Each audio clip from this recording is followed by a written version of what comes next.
बोलो श्री कृष्ण कन्हैया लाल की जय, राधिका महारानी की जय। प्रणाम। हम इस संसार में देखें तो प्रत्येक मनुष्य अपने ही विचार के अनुसार वस्तु, स्थान और अन्य मनुष्यों को यानी कि लोगों को अपने दृष्टिकोण से देखता है। अपने विचार से सबके अच्छे बुरे का आकलन करता है कि कौन सही है कौन गलत है। अपनी सोच के अनुसार आकलन करता रहता है और सबको अपने अनुसार बनाने का प्रयास भी पूरी उम्र करता रहता है। जब इस प्रयास में सफल हो जाता है तो बहुत खुश होता है, प्रसन्न होता है कि देखो सब मेरी बात मानते हैं, जैसा मैं कहता हूँ सब वैसा ही करते हैं। और इससे अहंकार भी बढ़ता है कि मैं सही हूँ इसलिए सभी मेरी बात मान रहे हैं। और यदि ऐसा करने में कोई असफल हो जाए कि कोई बात ही नहीं मान रहा तो ऐसा होने पर, असफल होने पर निराश हो जाता है और क्रोध करता है। क्रोध में आकर अपनी बात मनवाना चाहता है। जब कोई ना माने तो क्या होता है, वाद विवाद होता है, बहस होती है, झगड़ा होता है और इसी बहस को, इसी वाद विवाद को जिद कहा जाता है। कि सभी मनुष्य इस संसार में एक तरह से जिद में लगे हैं। हम अपने अंदर झांक करके देखें तो हमारे अंदर संकल्प विकल्प की जिद लगी है।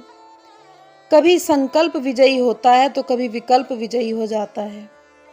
ऐसे ही हम अपने दैनिक जीवन में देखें, सब अपनी बात मनवाने में लगे हैं। सब अपनी सोच के अनुसार, अपनी परिस्थिति के अनुसार काम करते हुए अपने आप को सही समझते हैं और अपने ही हिसाब से जीवन जीना चाहते हैं। उदाहरण के लिए हम समझें, शराब पीने वाला यही सोचता है, उसका मत यही है कि शराब पीना सही है। जुआ खेलने वाले को, जुआरी को यही लगता है कि मैं सही हूँ, मैं जुआ खेलता हूँ। व्यभिचार करने वाले के लिए व्यभिचार सही है। पति पत्नी में जिद लगी रहती है, पिता पुत्र में भी जिद लगी रहती है, समाज में भी जिद लगी हुई है। कौन सही है कौन गलत है, इस बात की जिद सदा से लगी हुई है। रिश्ते नातों को देखो तो वहाँ भी जिद लगी है। सब अपने आप को सही और दूसरे को गलत साबित करने में पूरी आयु अपनी लगाते हैं। पर वास्तव में एक सही और एक गलत है, पर मानने को कोई तैयार नहीं होता कि कौन गलत है और कौन सही। सब अपने आप को सही कहते हैं। पर क्या इस तरह से जिद करते करते क्या इसका निवारण कभी होगा कि कौन सही और कौन गलत है? इसका निवारण कैसे हो, इस बात का निराकरण क्या हो? तो कहा जाता है इसका निराकरण, इस बात का सॉल्यूशन कहा जाए तो एक ही है कि सब यदि अपने विचार को बदल दें तो पता चल जाएगा कि कौन सही है और कौन गलत है। और विचार घर बैठे बैठे सही नहीं हो जाता, उसके लिए सत्संग की जरूरत है। सत्संग, कथा श्रवण, वाणी चर्चा श्रवण करना, वाणी का पठन पाठन करना, शास्त्रों को पढ़ना, उनसे पता चलता है कि शास्त्र आज्ञा क्या है, शास्त्र क्या कह रहे हैं। वाणी, महामती श्री प्राणनाथ जी वाणी के द्वारा हमें क्या उपदेश दे रहे हैं कि कहाँ हम सही हैं और कहाँ हम गलत आचरण कर रहे हैं। यदि हम सभी इस तरह से अपने आचरण सही कर लें, ज्ञान लेकर के, वाणी का अध्ययन करके, शास्त्रों को पढ़ करके, तब हमें पता चल सकता है कि कहाँ हम सही हैं और कहाँ हमसे गलती हो रही है। तो ये जो आपस में एक जिद लगी रहती है, कहा जाए तो शास्त्रों के लिए भी, जो शास्त्रों को पढ़ने वाले हैं, शास्त्रों में आपस में जिद नहीं है, धर्म ग्रंथों में आपस में जिद नहीं लगी, पर धर्म ग्रंथों को पढ़ने वाले आपस में जिद कर बैठते हैं कि हमारा धर्म ग्रंथ सही और तुम्हारा गलत, जबकि ये सब परमात्मा के द्वारा ही धर्म ग्रंथ इस संसार में अवतरित हुए। कहीं पर गलत क्यों लिखा होगा? पर जिद देखिए कहाँ से शुरू होती है हम सब की, और धर्म में आकर के भी जिद का वास जैसा हो गया है।